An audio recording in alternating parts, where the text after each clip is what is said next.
In a forgotten stretch of desert, sealed beneath layers of stone, archaeologists uncovered something bizarre. Not just an ancient tomb, but a message clearly meant for the future. Its structure, placement, and symbols suggest someone designed it not to be found in their own time, but in ours. Why would anyone build a grave for eyes yet to be born? And what were they trying to tell us? Roughly 2,500 years ago, in the heart of a now deserted plateau in southern Jordan, a civilization flourished in near anonymity. Overshadowed by the more dominant kingdoms of Mesopotamia and Egypt, this culture left behind very little that survived the centuries. No monumental cities, no vast temples, just fragments, until now. A satellite survey, part of a climate study in the Wadi Rum region, revealed what appeared to be a symmetrical pattern hidden beneath a dune. At first glance, it looked like a natural rock formation.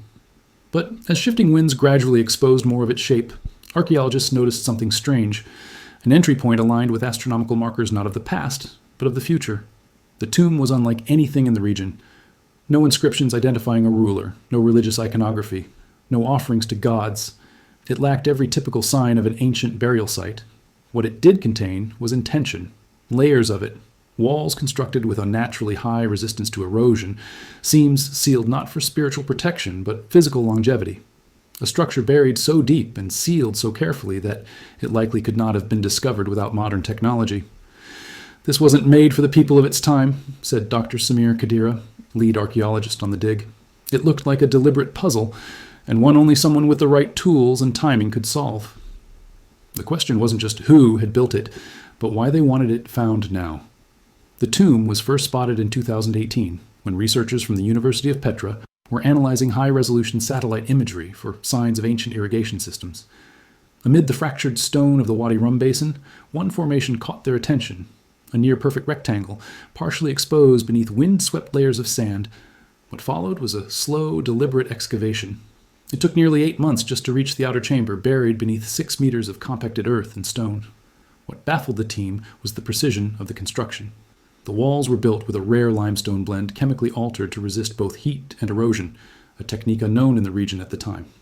Inside, they found a corridor sealed with interlocking slabs. No carvings, no symbols. Just a subtle tilt in the passage that pointed not to the rising sun of its era, but toward a celestial event that wouldn't occur until the 21st century, a once-in-26,000-year alignment of Sirius and the winter solstice.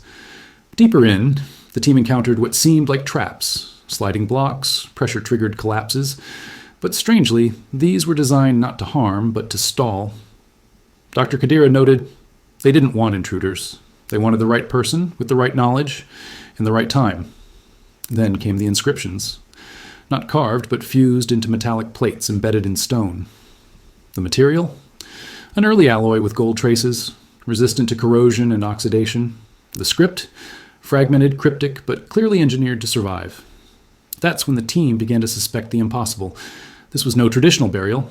This was a message sealed in a bottle of stone cast into the sea of time, meant to wash ashore in our present, not in theirs. Laboratory testing confirmed what the archaeologists already suspected. The outer ceiling stones hadn't been touched in over 2 millennia. Thermoluminescence dating placed the last exposure of the burial materials to sunlight somewhere between 450 BCE and 500 BCE. No secondary intrusion, no looting, no signs of accidental unsealing. It had remained perfectly intact, almost too perfectly. The tomb's interior revealed an architectural precision that felt out of step with its time. Its main chamber was aligned not to the sun, moon, or stars known to its builders, but to a future moment. Computer simulations showed that a narrow slit in the ceiling was designed to allow light to strike a central marker only during a rare astronomical alignment. A conjunction of Sirius and the winter solstice projected to occur just once in the 21st century. That single shaft of light was meant to activate a moment, and that moment, according to astronomers, had just passed. Even stranger was the metallurgy. The embedded inscriptions were created with a copper-gold alloy that resisted corrosion far beyond what was known in the region at the time. Trace chemicals indicated an intentional patination layer, as if the builders wanted the plates to last, but not be legible until much later, when surface oxidation had settled into readability. The inscriptions themselves were a linguistic puzzle, a hybrid of known Proto-Semitic characters mixed with symbols found in pre-Vedic sites, and a few that appear completely unique. The message was encoded across multiple early language roots, as if meant for decoding, not comprehension. One epigrapher remarked, It reads like someone trying to speak to everyone and no one at the same time. The deeper researchers looked, the clearer the intention became. This wasn't meant to be found in the past, said Dr. Kadira. They were trying to make sure someone, maybe us, would find it, but only at the right time. Modern parallels emerged. The US government, for example, has developed symbolic warnings to keep humans away from nuclear waste sites for 10,000 years, using shapes, universal danger markers, and landscape manipulation. It now appeared that someone, thousands of years ago, may have attempted something similar, not to warn, but to communicate forward. Just as researchers began to map the final chamber, ground-penetrating radar revealed something unexpected, a void behind the north wall. Carefully removing a section of the limestone block revealed a second hidden space, smaller, colder, undisturbed. At the center lay a single stone slab, standing upright, framed in a half-circle of dark mineral pigment. Carved into its surface were symbols, not in any known script, but pictographic, almost dreamlike. Concentric circles, eyes, arrows pointing both forward and back. And the only recurring phrase they could loosely translate from overlapping linguistic roots read, "When the eyes see clearly, the door will open again." Others interpreted it differently. "The time of return is not for the living," or even, "This is for those who remember forward." Near the base of the slab was an object, a smooth, dark metallic orb sealed in a resin-like material. It had no markings, no text, only weight and symmetry. It had been buried with care, not reverence, not sacred, but functional, meant to be discovered and studied. That's when the realization struck. This chamber wasn't about death. It wasn't a shrine or a grave. It was a message, a time capsule sealed with intention. And whoever built it didn't want to be remembered in their time. They wanted to be understood in ours. The discovery of the hidden chamber reframed the entire site. What was first thought to be an unusually engineered tomb now appeared to be an intentional act of time-targeted communication, a message cast forward, sealed in silence, waiting patiently for us. For archaeologists, this raised profound questions. If one ancient builder was thinking in thousands of years, how many others might have done the same, in ways we've overlooked? Have we misunderstood other structures simply because we weren't the audience they were built for? It also forced a reevaluation of how we think about time. Ancient civilizations are often portrayed as obsessed with the past, with ancestry, lineage, tradition. But this site suggests a rare inversion. Someone imagined the future and attempted to reach it.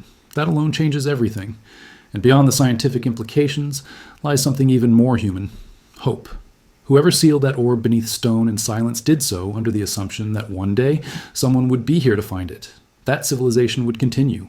That we, strangers separated by thousands of years, would still be curious enough, capable enough to understand. It makes you wonder, what if we've been standing in front of other messages all along, but haven't learned how to listen yet? No name was found, no genealogy, no boastful inscriptions, no carved lineage connecting this person to power or bloodline. Whoever built this tomb, or was buried within it, left only intent behind. A message, not a monument.